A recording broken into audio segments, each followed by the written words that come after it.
नमस्कार। आज हम एक बहुत ही दिलचस्प किताब पर बात कर रहे हैं, डेविड एम रूबिनस्टीन की हाउ टू इन्वेस्ट। और ये कोई टेक्निकल गाइड नहीं है ना? बिल्कुल नहीं। ये तो दुनिया के कुछ सबसे बड़े मतलब दिग्गज निवेशकों के साथ रूबिनस्टीन की बातचीत का निचोड़ है। हाँ, जैसे वॉरेन बफे, रे दालियो, मार्क आंद्रेसन और 23 लोग हैं इसमें। जी। और मकसद ये है कि उनकी सोच, उनकी रणनीतियां, उनके अनुभव से हम निवेश की कला के कुछ गुर सीख सकें। तो चलिए शुरू करते हैं, देखते हैं कि इन मास्टर से क्या सीखने को मिलता है। देखिए, सबसे पहली और शायद सबसे जरूरी बात जो लगभग हर कोई कहता है वो है अपने सर्कल ऑफ कॉम्पिटेंस, यानी अपनी समझ के दायरे में रहना। समझ का दायरा मतलब वही करो जो समझते हो। हाँ बिल्कुल। उन्हीं बिजनेसेस में, उन्हीं कंपनियों में पैसा लगाइए जिनके बारे में आपको अच्छी गहरी समझ हो, जिसके रिस्क आप जानते हो। लेकिन ये दायरा तय करना ही तो मुश्किल है। कई बार लगता है हम समझते हैं, पर शायद उतना नहीं। सही बात है। और ये निवेशक ना लगातार खुद से पूछते हैं, क्या मैं इसे सच में समझता हूँ? मतलब वो अपनी लिमिट्स जानते हैं। और ये सिर्फ ज्ञान की बात नहीं है, ये एक तरह का इमोशनल कंट्रोल भी है। अच्छा, वो कैसे? देखिए, जब आप समझते हैं कि आपने क्या खरीदा है, क्यों खरीदा है, तो बाजार जब ऊपर नीचे होता है ना, तो आप घबराते नहीं। हाँ। आपको पता है कि आपने क्यों इन्वेस्ट किया है। अनजाने मैदान में उतरने का लालच छोड़ना पड़ता है। समझ गया। और इसी से जुड़ी दूसरी बात जो बार बार आती है, लंबी अवधि की सोच, लॉन्ग टर्म व्यू। हाँ बिल्कुल। आज की दुनिया में तो सब कुछ इंस्टेंट चाहिए, है ना? लेकिन ये सभी दिग्गज सबके सब धैर्य पर जोर देते हैं।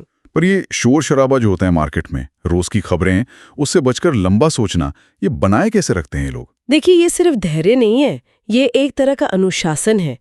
ये मानना कि असली वेल्थ क्रिएशन, वो कंपाउंडिंग का जादू, वो लंबे समय में ही होता है। हाँ, कंपाउंडिंग। जी। वो छोटे मोटे नुकसान से विचलित नहीं होते। उनका फोकस कंपनी की फंडामेंटल वैल्यू पर, उसके भविष्य पर होता है।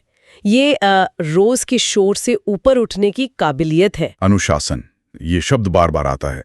मतलब तेज दिमाग से ज्यादा जरूरी है इमोशनल कंट्रोल और डिसिप्लिन। हाँ, काफी हद तक किताब में ये साफ झलकता है। और ये अनुशासन सिर्फ खरीदने बेचने में नहीं, बल्कि उनकी पूरी प्रोसेस में है। जैसे लगातार सीखना। ये लोग घंटों पढ़ते हैं, कंपनी रिपोर्ट्स, इकोनॉमी, इतिहास, सब कुछ। और सबसे जरूरी, अपनी गलतियों से सीखते हैं। अच्छा, मतलब ये नहीं कि एक बार सीख लिया और हो गया। नहीं, बिल्कुल नहीं। ये लाइफ लॉन्ग लर्निंग है। दुनिया बदल रही है, बाजार बदल रहा है, तो आपको भी सीखते रहना होगा। ये अपनी सोच को लगातार रिफाइन करने जैसा है। ये तो हुई दिग्गजों की बात। लेकिन मान लीजिए कोई आम इंसान है जो बस अपनी सेविंग्स को बढ़ाना चाहता है, कोई प्रोफेशनल इन्वेस्टर नहीं बनना, उनके लिए क्या सलाह है? हाँ, उनके लिए भी किताब में सीधी साधी सलाह है। फिर? पहली, जल्दी शुरू करो, जितना जल्दी हो सके। एज का फायदा? बिल्कुल। दूसरा, नियमित रूप से इन्वेस्ट करो, सिस्टमैटिक। बाजार ऊपर हो या नीचे, डालते रहो। SIPs वगैरह? जी।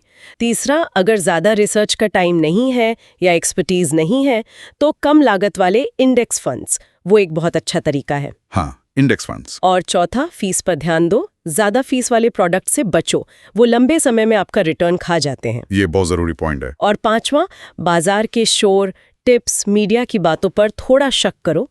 अपने फैसले लॉजिक पर लो, इमोशन पर नहीं। सही। और रिस्क, निवेश और रिस्क तो साथ साथ चलते हैं, इस पर क्या कहते हैं ये मास्टर्स? बहुत अच्छा सवाल। देखिए, सफल निवेशक रिस्क से भागते नहीं हैं, वो उसे समझते हैं, उसे मैनेज करते हैं। मैनेज करते हैं मतलब वो जानते हैं कि बिना रिस्क लिए रिटर्न नहीं मिलेगा, लेकिन वो कैलकुलेटेड रिस्क लेते हैं, वो डाइवर्सिफाई करते हैं। हाँ, डाइवर्सिफिकेशन, अलग अलग जगह पैसा लगाना। जी। लेकिन आंख बंद करके नहीं, वो समझते हैं कि किस एसेट में कितना रिस्क है और उसे अपने पोर्टफोलियो में कैसे फिट करना है। और वो सिर्फ स्टॉक और बॉन्ड्स तक ही नहीं सोचते। अच्छा, और क्या देखते हैं? प्राइवेट इक्विटी है, वेंचर कैपिटल है, रियल एस्टेट है।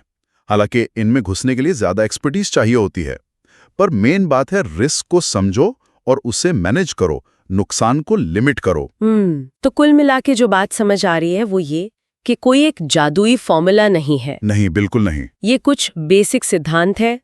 अपने दायरे में रहो, लंबा सोचो, अनुशासित रहो, सीखते रहो, रिस्क मैनेज करो, और इन्हीं को लगातार फॉलो करना है। एकदम सही कहा। कोई शॉर्टकट नहीं है। सिद्धांत आसान लगते हैं सुनने में, पर उन पर टिके रहना वही असली चुनौती है। हाँ, टिके रहना। और यहीं से शायद एक सोचने वाली बात निकलती है। हम ये सब सिद्धांत जान लेते हैं, पढ़ लेते हैं, लेकिन असल में इन्हें अपनी निवेश यात्रा में उतारने में सबसे बड़ी रुकावट क्या होती है? वो कौन सी अपनी आदत है या अपनी भावना है या अपना डर है जिस पे सबसे पहले काम करने की जरूरत है? मतलब खुद को जानना। बिल्कुल। शायद बाहरी ज्ञान से ज्यादा उस भीतरी चुनौती को पहचानना और उस पर काम करना ही ज्यादा जरूरी पहला कदम है। इस पर सोचना जरूरी है।